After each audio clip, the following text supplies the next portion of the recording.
Okay, we're going to head to speak to Tony Kelly now, her former Coventry City, Stoke City and Bristol City footballer. And he's got his autobiography out, so we're going to be chatting with him. We're going to go to him now, actually, and say good afternoon. Tony Kelly, how are you? Good afternoon. Hi, Dave. Not too bad, thanks. Good to have you on. Whereabouts are we speaking to you in the UK at the moment, Tony? I'm in North London. Oh, lovely. And I'm not a Spurs fan. So, come on then, we might as well nail you close to the master. Who are you a fan of? Which football team? Strangely enough, having 9 years in the game, but as a young lad, I was a Man United mentor, to be honest with you. Yeah, all right. The Lou Macari, Gordon Hill days, they were my days. So you weren't a Sky Blues fan then? No, I wasn't actually a Coventry fan. Oh, right. So, I mean, were you born in Coventry? Yeah, born and bred in Coventry. Like most Manchester United fans born outside of Manchester. Yeah, I don't know what it was about Man United, but then the 70s, 80s days, it was tremendous. I just fell from them days. Yeah. Did you get any grief for being not being a Coventry fan? No, to be fair, I didn't know. Because I'm from Derby, my brother's a big Liverpool fan, and we give him lots of stick for that. But never mind. Now, so how did you actually start your career in football? How did that all come about? I came about from the age of 9 years old. I had the support of my family, especially my dad. Took me down to the local Sunday League side, Cannon Cockerels in Coventry. Oh, yeah. And they're still going today. That Sunday Minor League still going today. So that's where I started at Cannon Cockerels at under 9 level. And growing up in that era, with the Brazilian 74 team, etc., that's when I really fell into football and fell in love with football. So that's where it all started. It was a golden era, of course, not far away from the England winning the World Cup back in '66, but then going into the '70s and Brazil, the way they were some of the greatest players we've ever seen. Exactly, and it must have had such an impact on your life at the time. Yeah, it definitely did. I mean, I remember clearly watching various World Cup games, and Revellino stood out for me, Revellino, Giardino. And obviously, going out as a little kid, going onto the park, you want to be Revellino, you want to be Giardino. Yeah. And that's to me, I fell in love with the game, and that's when I said, right, all I want to do is play professional football. Well, lots of us lads, when we were young, wanted to play football, and and for whatever reason, you go off into something else and do something else. But for you, how did your parents take the fact that you wanted to be a footballer? Were they saying, no, you'd best to get a trade behind you, whatever? What were they saying? Well, it really, in terms of when I started secondary school, I think that's when my parents sort of realised that, yes, he wants to be a footballer together with his twin brother. And I've got 6 brothers, and we're a footballing family anyway. Yeah. And I think then at that point, when I went to secondary school, it was all about, okay, you want to be a footballer, but you've got to concentrate on your academic work as well. And I think that really helped, because it made me realise that going to secondary school, that thousands of kids want to play football. You're not necessarily going to make it, but have something to fall back on. So school-wise, I done quite well at school. And in terms of going to all the matches and then 11s and the 12s, all the school matches and playing for the county, etc., my dad was with me all the way and supported my football right from the start. Do you feel that some footballers today are missing out on education and having something to fall back on, or do you feel that's actually better than it was? It is better, but it still can be even better. I mean, the days when I was an apprentice at Bristol City, it was all about cleaning the terraces, cleaning the boots. You're there for 7 or 8 hours, full day, and you go home. There wasn't really anything in terms of academic-wise. Yes. But now, a lot of the professional clubs do actually, have classrooms at their academy training grounds. There is a MVQ and coaches and badges and certain things to do. So it has got better, but there's a lot more that can be done at academy level as well. So were you spotted by a scout, or did you have to go and have trials or whatever? How did that work? Well, fortunately for me, I had an older brother, Anthony Kelly, who played for Peterborough and Coventry, Bristol City. He was at Bristol Rovers at the time under Bobby Gould, and I was leaving school. Bobby Gould, that takes me back. Yeah. And I was getting ready to leave school at 16. I played for Coventry boys right up to under 16s. And to be honest with you, I was a little bit disappointed that I didn't get my apprenticeship with Coventry, having played for Coventry boys from the under 11s through to the under 16s. But for whatever reason, that didn't happen. But my brother arranged a trial, down at Bristol Rovers, and it was strange because I went down Bristol Rovers for the trial with my twin brother. We didn't get offered a contract at Bristol Rovers, but then, strangely enough, Terry Cooper got the job at Bristol City, and I got a trial at Bristol City and got my contract that way. All right, so he'd never played for Coventry then? No, never played for Coventry. My biggest move was when I signed for Stoke City. So obviously there you are playing football, and what's the money like in those days? I know we're talking lots of money nowadays, of course, and stupid amounts of money, really, isn't it? Yeah. What was it like for you then at the age you were? In terms of turning pro, I turned pro in what we call the Championship now, so the old second division. Yeah. Oh, yes. With Stoke, and Alan Ball, God bless him, he plucked me out of non-league football, which obviously I'll always be grateful for. And when I signed the second division, so compared to now, the money's astronomical now. In terms of living-wise, day to day, and the house prices, etc. Yes, the footballer was on a good wage. In my age at that division, in second and third division, he was on a good wage, on a good salary. But in terms of now, it's just gone through the roof. It's just got, personally, it's got out of hand, to be honest with you. I mean, we've just been hearing this week, haven't we, that, is it 86 million for Bale? I mean, a great footballer, Bale, of course, but it's just unbelievable, isn't it? Yeah, I know. There's always been talk about putting caps on wages and all that, but there's freedom of trade and you can earn what you want, etc. So at the end of the day, the football is more of a business. There's a lot of corporate stuff going on. It's more of a business. So the money is out there. If that's what the market says, that's what the market says. And unfortunately, I was born in a different era. Before we get on to talking about what happened to the money, let's just revel in a bit of the glory, because I don't know if you remember Phil Starbuck, who played for Forest a few years ago. Yeah, I remember Phil Starbuck, yeah. I met him a few years ago, and he was saying that one of his greatest memories was having his debut at Anfield and scoring at the Cop End for Notts Forest. And one of your highlights, it was a last-minute goal at Anfield against Liverpool. Just tell me what that was like. That was an incredible night. I mean, it was first time I played at Anfield, underdogs going away to Anfield in the League Cup. No one really gave us a prayer. Sitting on the bench, 2-1 down. Obviously, you dream of hoping coming on and, the scripture's written. Yeah. Unfortunately for me, I got the call from Lou Macari, warm up. Got on, and I think within 5 minutes, there's a ball played through, and sadly, the lad that made the mistake is no longer with us, Gary Ablett, so God bless his soul. Yeah. And he made a mistake, and I was in, and then scoring that goal, that we had about 6,500 fans behind the goal. As you know, Stoke fans are fanatical, they go everywhere. Yes, they are, yeah. So we had a great turnout, an absolutely superb turnout that night, and I was in dreamland, and the mad thing about that night is that I remember watching the interview on ITV, and Elton Wells, who was explaining that Lou Macari, made me run around the pitch, even though I've just scored the equaliser at Anfield, and made me run around the pitch after the game. But that was his way, Yeah. Lou Macari, great manager, very, very on the fitness side of things, which is important in football anyway. But it was a great night, and we got back to Stoke that night, and obviously Stoke was buzzing, the clubs were buzzing, all my family and friends were there, and yeah, it was a hell of a party. Now, obviously, you're living the high life. You're playing well. You've got lots of money coming in. It's a great life. It's you're doing what you've always wanted to do, be a professional footballer. Yeah. Where does it start to go wrong for you then? Well, it started even before. To be honest with you, it started even before I became a professional footballer. 18 years old, moving to London, and started out really on the serious side of football, semi-professional, playing for Dulwich Hamlet. That's when I sort of started to have a little dabble in the old bookers, the old Mecca bookers, as it was called then. Yes.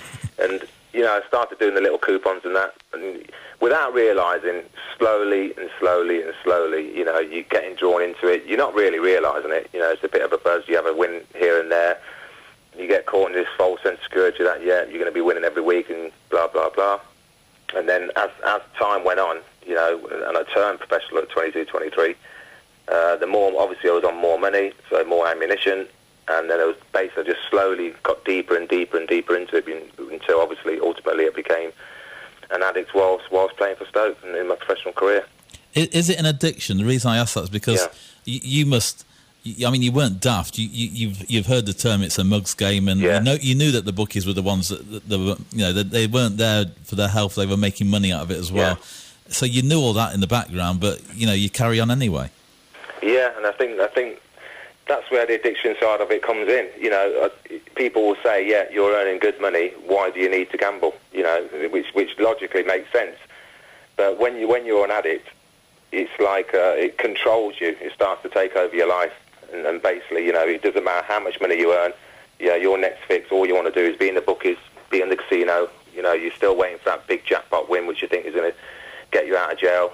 And then all the other things follow in terms of, you know, when you're a gambling addict or you've got a serious problem with gambling is the chase, is when you're deep in debt and you've lost X amount of money, and then you start chasing it. And it's just a spiral of, you know, decline, basically. So it's not about getting the more money, but it's the thrill of the chase. Is that what you? Is that what you? No, the chase is the danger, because obviously, you know, once you're in a position where, you know, it's controlled you, it's running your life, and you're gambling away and you're losing X amount of money, you're getting deeper into debt. You know, all you're trying to do then, like, you're gambling continuously, but you're then chasing your losses. And that's the worst thing a gambler can do, chasing your losses, instead of, if you could say, all right, stop, I've lost this amount, you know, stop while I'm winning, and just, you know, try and rectify the situation. But that's what gamblers don't do. That, you know, they chase their losses and hope that they're going to get the big win that's going to get it all back.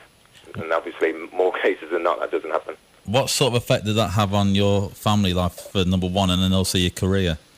It had a massive effect on my career, because going back to when I was 16, got released at 17, I was supposed to be the next best thing at Bristol City. Yeah. You know, having made my debut at 16, and then moving into the Championship with Stoke, having the first 18 months were really good, and there was games where I was playing out my skin, and I was thinking, could be a move to the first division.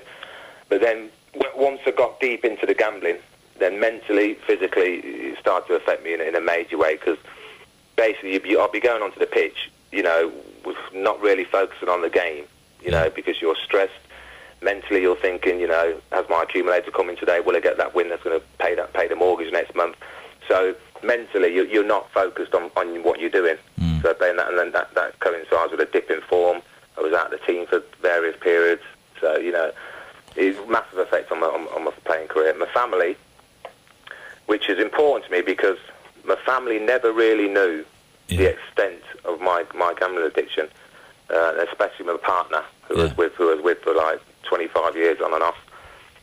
She never really knew, you know, the extent of it. Obviously, you hide it, you're in denial, and I think relationship-wise, that suffered a lot. You know, partly, which is the reason why we're not together today. But yeah, suffered a lot with my partner. And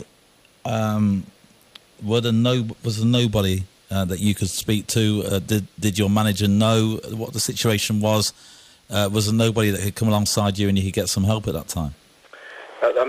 I think during the time, the height of my addiction, I was completely in denial. There probably were people out there that were helping. I mean, my family were telling me, you know, quite a lot, you know, you got to be careful with your money, you know, your football's not going to last forever, you got to watch this gambler, especially mum and dad. But I think it's the pride, it's the embarrassment. You know, you don't really want to let people into your world of what you're doing and what you're losing and where you're going. So you keep it to yourself. And in terms of the football managers that I played under, I think possibly Lou Macari had an idea, because obviously I dipped to form, and there was a time actually when I had to go into his office and get some money out, ask for money out of petty cash after a bad day at the office. So I think he, if anyone, was the only one that really probably had an idea that I was suffering. But in terms of, when it's interesting you say that about managers, because today, you know, me looking back on the experiences of how I was, it's very important that, you know, managers and coaches, even agents and, you know, scouts, etc., that I personally think there are telltale signs. You know, you might have a lad that's chirpy and a joke and a pack every day in the dressing room, and then for a couple of weeks, you know, he's gone quiet. And you're thinking, well, you know, there are 10 telltale signs. Players losing form for no reason whatsoever. So I think they're things that managers and coaches can look at. Did this destroy your careers? Would that be the case, or would you feel if this wasn't in your life that you would have gone on and become maybe a greater player than what you were? 100%. I mean, because if you look at it, I'm at Stoke City. I'm at a big club at the second tier of football. I spent 3.5 years at Stoke. But even when I left Stoke at 26, 27, I'm still at my peak. Yes. But rather than going, you know, second division or higher division, you know, which I thought my talent warranted, you know, I'm going down, you know, so obviously there's a reason for that. So where did you go to after Stoke then? I signed for Bury Bury Football Club for 2 years after that, and then from Bury Football Club another 2 years at Leyton Orient. So instead of, staying at a high level, I'm actually dropping down a division, when really, with my talent, in my opinion, that I should be moving forward. So you went to Sweden for a while as well. Where did that come in? I started Sweden when the year before I turned pro at Stoke. Right. I got a contract out in Sweden. That was brilliant because it was obviously full-time training, sort of taste of being a pro. Had a great time, great people, great country, and it made me a better player. And I think when I came back, that's when all the scouts and the offers came in. And obviously there's disappointments in terms of where I could have went instead of Stoke, but it didn't work out. So so after Stoke, you go to Bury and Leyton Orient, and when does your career come to an end? Do you actually finish your career having beaten gambling, or was it still part of your life at the time? It was still part of my life when I finished Leyton Orient. I went to Falkirk just for a month's loan, and then I returned. Funny enough, I went full circle and returned straight back to where it started at St Albans City, which is where I got signed from in the first place by Stoke. So I went back to St Albans to finish off 2 years in non-league and with Harlow Town. And at that time, then I'm 32, 33. Yes, and I'm still gambling. But by this time, obviously, I've accumulated a huge amount of debt. So we've only got a few minutes left. I mean, it's a fascinating story, and people can get the book, of course. For those that listen today, you can get the book and on Amazon. We'll talk about that in a moment. How did you overcome the gambling, if you don't mind me asking quickly? Yeah, I think that there's two issues really how I overcame it. One, I did actually get some counselling when I was about 37, 38, intense counselling, which really helped. Gave me a new perspective, gave me belief that there's light at the end of the tunnel. Yeah. And also I did have a chat with I was at Network Red at the time, job-wise, and I had a long conversations and meetings with the local chaplain and got my faith back. And basically I just had a new perspective on life. So those two things really helped me. My family support, I've got a big family. I knew what I'd lost, I knew where I'd been, and I found strength basically to know that, this is not the end. Got some debt counselling as well, and that helped me regarding my debts and how I can get rid of my debts. And as you'll probably read in the book, it culminated in me making a massive decision in 2009, which was basically to go bankrupt. Sometimes in life you have to take a step backwards to go forwards, and that I've obviously wiped out my debt. Well, maybe we'll try and get you. I'm also a minister of a church. That's my other hat, and so maybe I'll try and get you onto my Christian program on a Sunday morning. Interesting. And have a chat with you about how that all affected your life and changed it. Yeah. Now, it's fantastic. If anybody wants to get the book, before we get onto that, let's just touch on what's happening at the moment. Manchester United last night played Chelsea. What's your feelings for Man United this year as a Man United fan?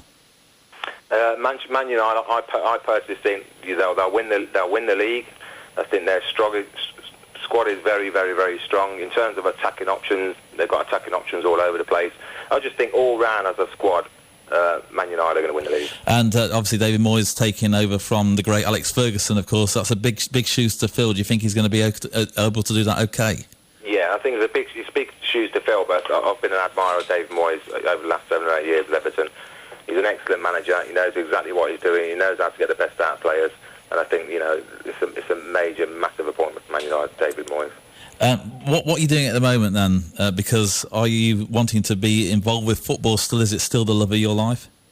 Yeah, football-wise, I'm basically, hopefully, after my book comes out, I'm going to be speaking to various people and trying to get this awareness of gambling in football, seriously out there, and hopefully do some consultancy work and, basically just keep it in the forefront, because it needs to be dealt with, it needs to be addressed, and hopefully that's one thing I want to be working on. I'm at Tottenham training ground where I work, where I meet a lot of good people and a lot of football people, and that's interesting, so I enjoy my job there. And hopefully I'm going to do a little bit of scouting for kids and hopefully find one or two, young players and get them into the game. Brilliant. Well, Tony, really appreciate your time this afternoon here in Spain, and wish you all the best with the book. Yeah, appreciate it. Thanks for having me on, Dave.